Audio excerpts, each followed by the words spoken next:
Hello folks, this is Lyman back for another round of the Silent Storm Let's Play, and I hope you enjoyed the first segment. Right now our scout is back at the base, and the first thing they want you to do is kind of tour around the base here. They give you a few objectives, go to the personnel office, the armory for weapons and ammo, and the sick bay. So we'll do a little bit of that here. In fact, I might make this a short segment and just kind of spend some time in the base so you can get familiar with how this works. You won't spend a lot of time here, but you'll definitely come here most likely between most missions to heal up and to get more weaponry. So anyway, I noticed at the end of the last video that it started to get a little choppy, and that was not a reflection of the game itself, but rather an issue with my recording software and how it works with a game when it's in full screen. Silent Storm does have a windowed mode. It's not a true windowed mode, and that might be because it's an older game, and I think when you go back a certain number of years, probably because these were designed on different operating systems or older versions of Windows, that the window mode wasn't as flexible as it is now. So anyway, I am in windowed mode. You can see that, but it's not window mode in the true sense. I'm still in the game. I can't get out to my other applications easily, which it's kind of nice to have when you're recording because it allows me to see the time better. And actually, let me get out here. Yeah, just checking to see if I'm recording. So anyway, we're back at base, and I'm going to go in hide mode.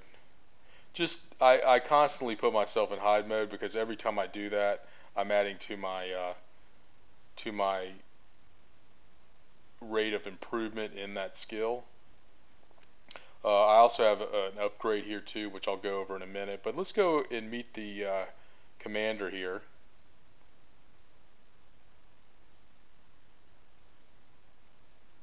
And he'll give us a mission, our first mission.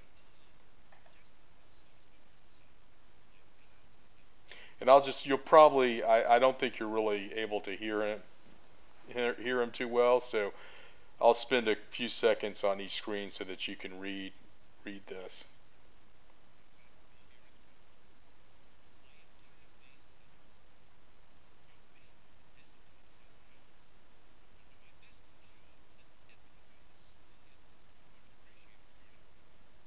Okay, so he's a colonel. I don't think that's very realistic in the military, but oh well. This is special ops, so I don't know, maybe it would be different. But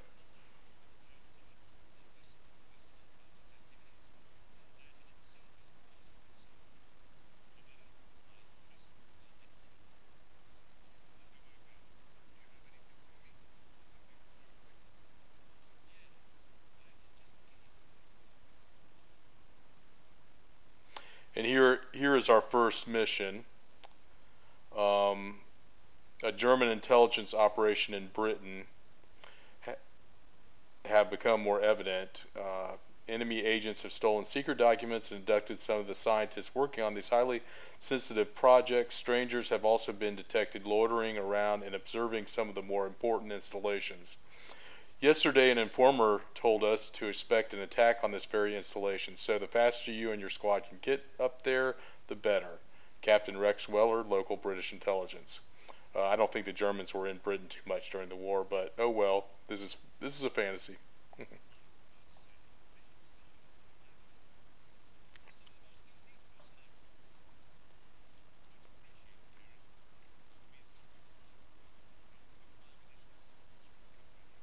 And that is actually your maximum number of squad members you can have in addition to yourself. So total squad of six soldiers.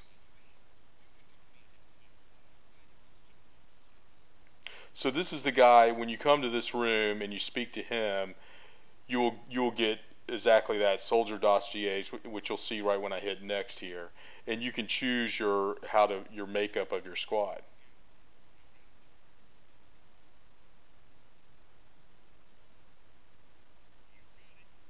So here we go. We have a variety of soldiers of different classes that we can choose from.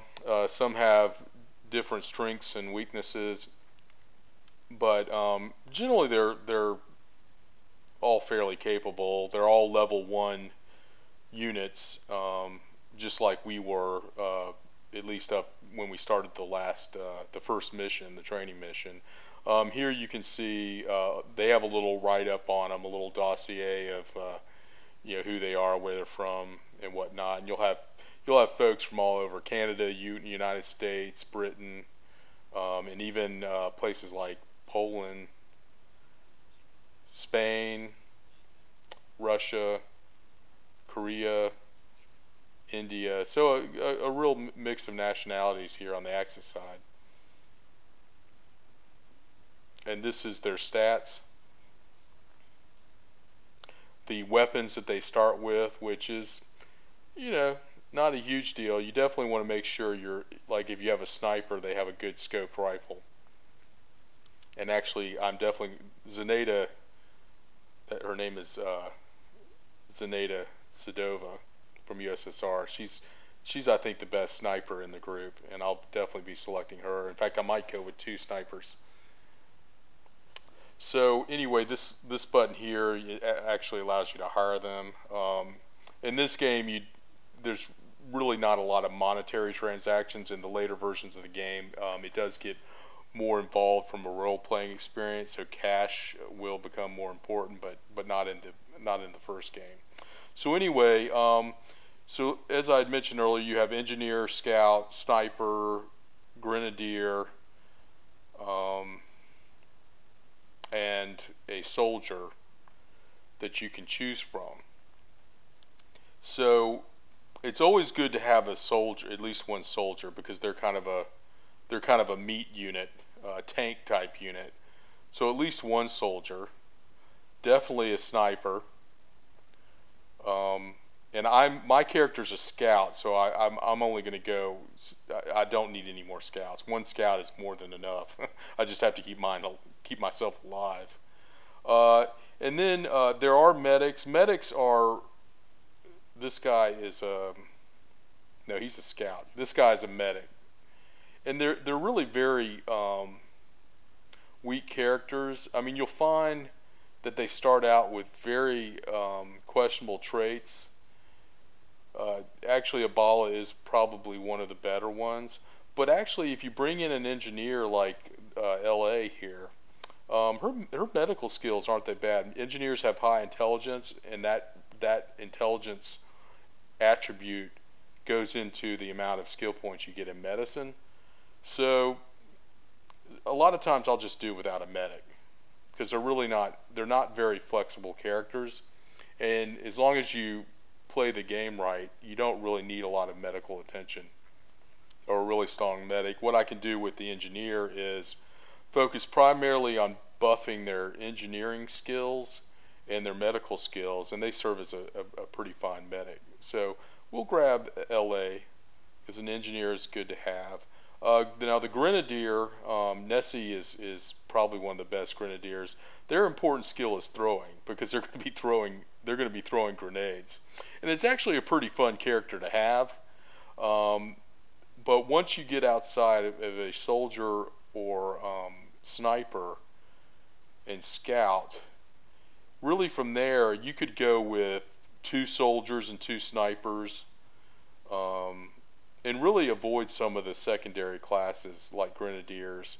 But I'm going to mix things up anyway, just so I can give you a taste of each of the classes. So we'll hire Nessie as a grenadier.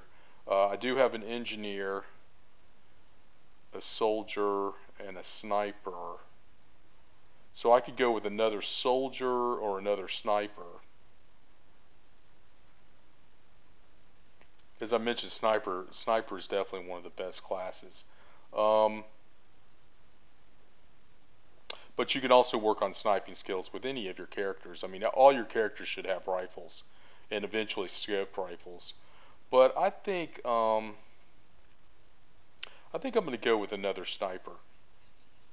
Let's see who has the best shooting skills here.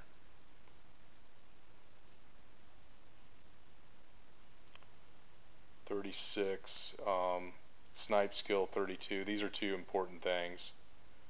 And also spot is a really good attribute for a sniper. This guy has fairly similar skills, but Arvid's pretty good, so we'll hire him. So this is our group here, and then when we cancel out of here, they'll appear. So now we have our whole group here, and so now we can move on to the other parts of the base. And I can use, there's various hotkeys you can use here. Using the equal sign will allow you to select all of them. When you're actually in a mission, when you're actually on the field of battle, you can actually use this left scroll to select them all. But for some reason, it doesn't work in the base. But anyway, I'm going to put them all in hide mode. I just constantly keep them in hide mode because it continues to build the skill when you do that. Just like when you shoot a weapon, it continues to build your shooting skills. So let's check out the armory, and we'll equip our soldiers.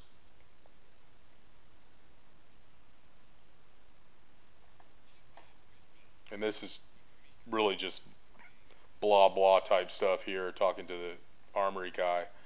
So one thing to note too is in Silent Storm in the base game, you have various options here for weapons, rifles, machine guns, heavy machine guns, melee weapons, grenades, and these are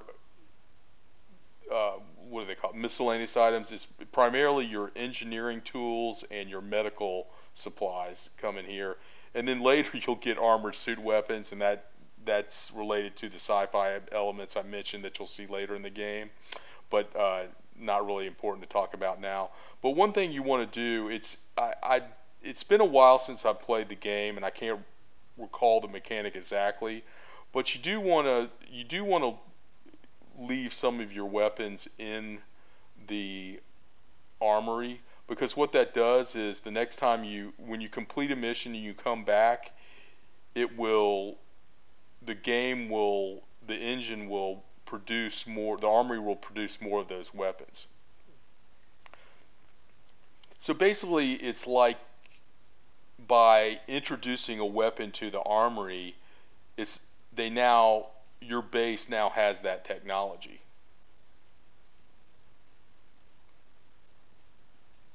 So it's a good idea to do that.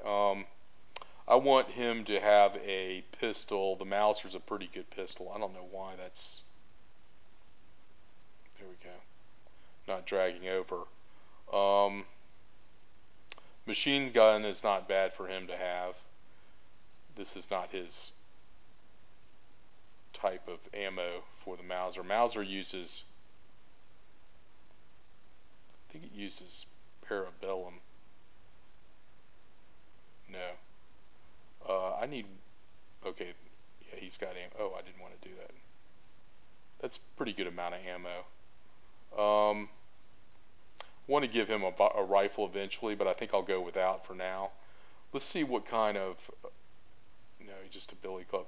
Actually, billy club takes up a lot of space, but there are some missions where your task is to capture someone without killing them. So you'll want to use a billy club because it will just knock the guy out. So you do need it for some missions, but it is kind of a pain because it takes up a lot of space. So I think that's pretty good gear for him for now. I'll put the machine gun up here and have the knife here. Oh, that didn't go. Yeah, there we go. I don't know why that's not dragging, but anyway. So Gator has a really good machine gun here. He can't use his this is a medical tape, adhesive tape for a medic. So I'll give that to LA later. Ah, it's acting funny. I don't know if it's the window mode or what. There we go. It's really acting funny.